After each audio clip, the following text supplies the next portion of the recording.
Je suis une femme plurielle. C'est vrai que j'ai la chance d'exercer dans différents domaines qui s'alimentent et qui s'enrichissent les uns les autres. La littérature, je suis écrivaine, les arts de la scène, je suis slameuse, performeuse, les arts plastiques, le collage, la formation. Ma spécialité, c'est la prise de parole en public, le charisme oratoire, la confiance en soi et particulièrement l'empowerment au féminin et l'animation, parce que j'anime des ateliers d'écriture et de slam.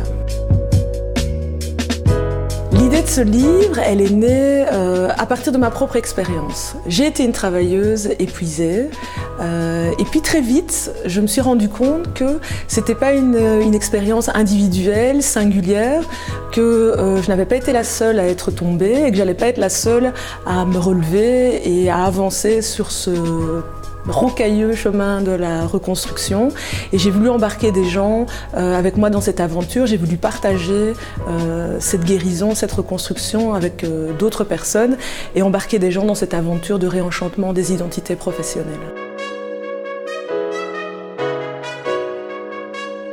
C'est une réflexion globale dans cette magie du burn-out. Ce que je ne voulais pas, c'est qu'on résume le burn-out à une question individuelle, que ça reste une explication psychologisante, une histoire d'individus, avec des individus qui seraient faibles et d'autres qui seraient résistants, par exemple au stress et à la fatigue.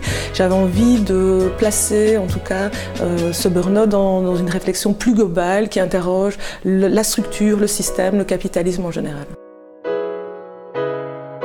La particularité du livre, c'est que c'est un objet hybride.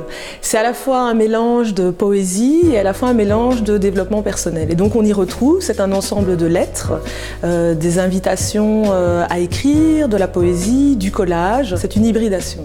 Il y a une conférence dans la foulée de ce livre. En fait, la conférence, elle permet d'élargir le propos. Le livre, c'est vraiment destiné à des lecteurs, des lectrices qui sont concernés par la problématique du burn-out et qui ont envie d'avancer sur ce chemin de résilience. Donc il y a beaucoup de douceur dans le livre, beaucoup de bienveillance. On avance ensemble à petits pas.